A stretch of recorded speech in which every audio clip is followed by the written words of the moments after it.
Hello, and thank you for stopping by the 741 channel.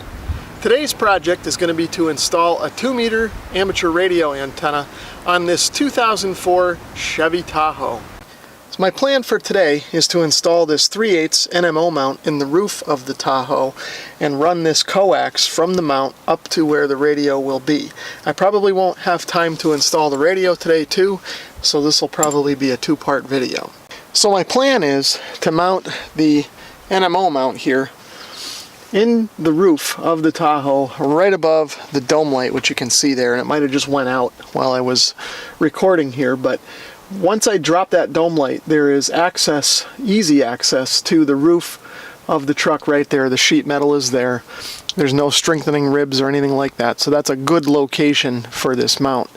Ideally, the antenna should probably be mounted a little bit further forward in the center of the roof, but there isn't as good an access there. I'd have to drop the headliner, and I just don't feel like doing all of that. So I think this will be a good enough compromise back here. There's plenty of metal on this vehicle, so I don't think it's going to be an issue. Now you can see I've got a roll of 100 feet of coax here, and I'm not going to need 100 feet, obviously. I got the whole roll because I'm going to use it for other projects and stuff. My plan is to mount the radio in this cubby that's in the center console of the truck. So what I'll do first is start routing the coax from this area down behind the pedals and up kind of behind the dashboard here. So here's a mid-project update. You can see that I removed the center cubby from the truck, and that just kind of pulls out. It's got those sort of press-in friction clips, whatever you want to call them, here and here. So it just pulls out, and then there were connectors on the back of each of the cigarette lighter terminals or power ports, whatever your preference might be on that. And you can see I've got some of the wire routed through. So the way that I did it is I started down there by the kind of back of this plastic, and I found that I was able to just kind of thread this up through. It may not be real visible in here, but there was just enough room to thread everything through with the PL259 connector on it through the gaps in the plastic back here. So I was able to just kind of bring that through pretty easily, and I've given myself enough extra cable so that if I choose to mount the radio in this center console at some point, I've got enough kind of slack to do that.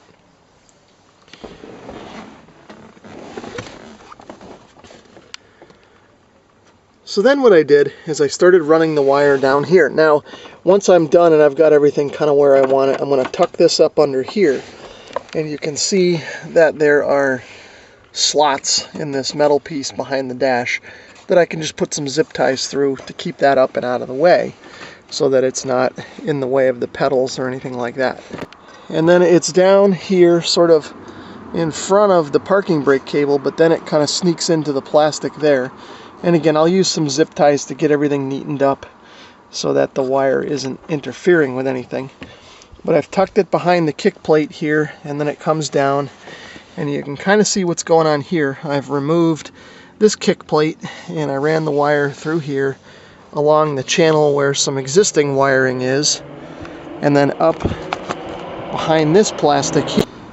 We've now moved to the back door. There's the plastic piece I just showed. The wire comes through here. There you can see I've got this kick plate out of the way temporarily. I'll put that back when I'm done. And then it routes under this plastic trim behind the seatbelt mount here, and then up and over, and is now right there. And you can see there's the coil of coax. My plan is to continue running the wire up along that seam in the plastic, tuck it under the plastic just in front of the window there, and then get it under the headliner, and then up through under the headliner.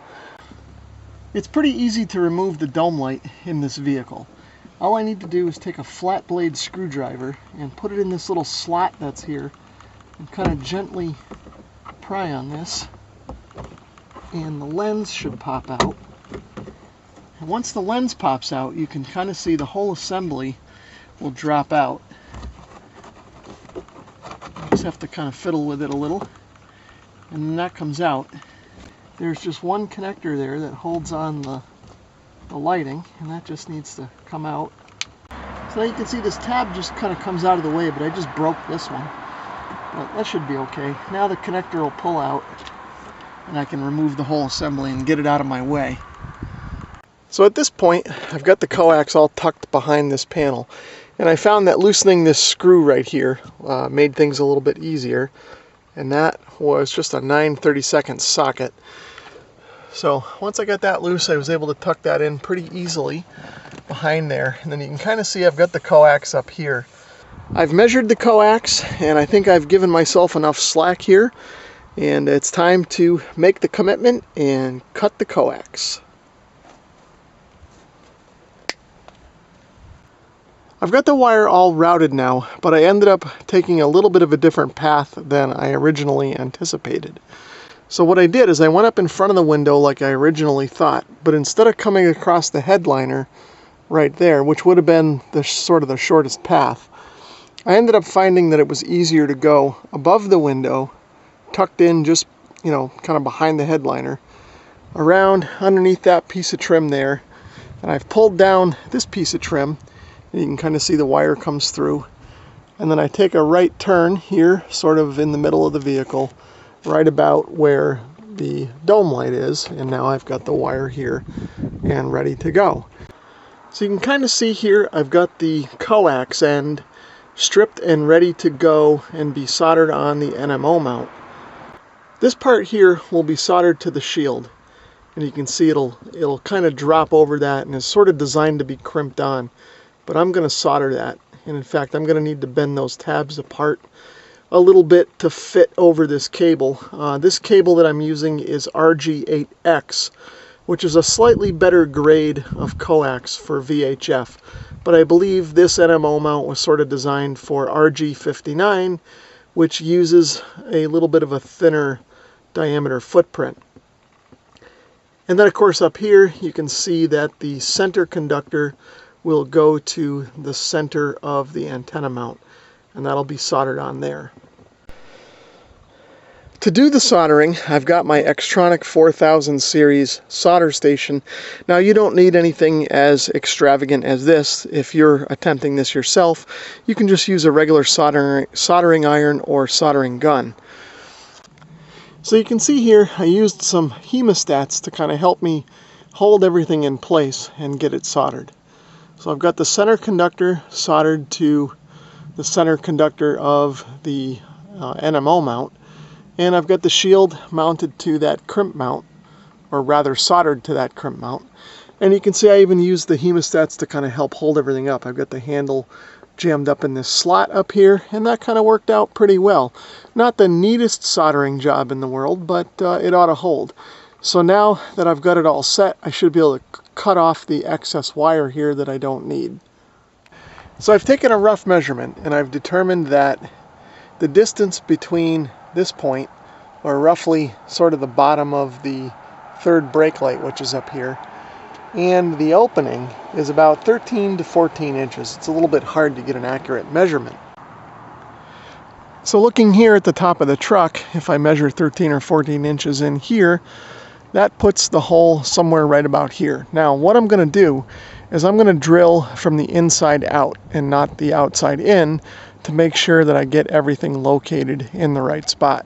The reason that I wanted to make a measurement was I want to make sure that I'm going to clear this roof rack that's here so that I don't have an interference with these crossbars. So you can see daylight through there. I've drilled a 3/32 pilot hole at the leading edge of the dome light just to kind of get the antenna as far towards the kind of middle of the roof as I could. I sort of measured everything side to side and tried to center it as best I could. So let's take a look on the top and see how centered it really is. And so here's a look at the hole from the top side, and you can see it should be pretty centered. So you can see here I've got my step bit ready to go, and I've got a piece of tape wrapped around it at the 3/8 inch mark so that I don't drill the hole too wide. So let's go ahead and open this thing up.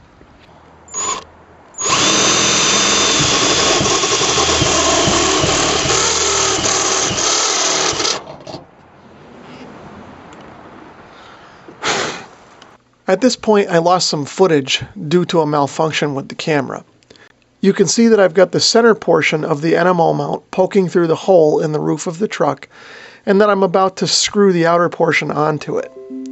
So once I got that sort of snugged up finger tight, I then took a pair of short channel lock pliers and grabbed the flats that are on the outer portion of the NMO mount and tightened it up to the roof of the truck as best I could to make sure I seal out any moisture or anything like that.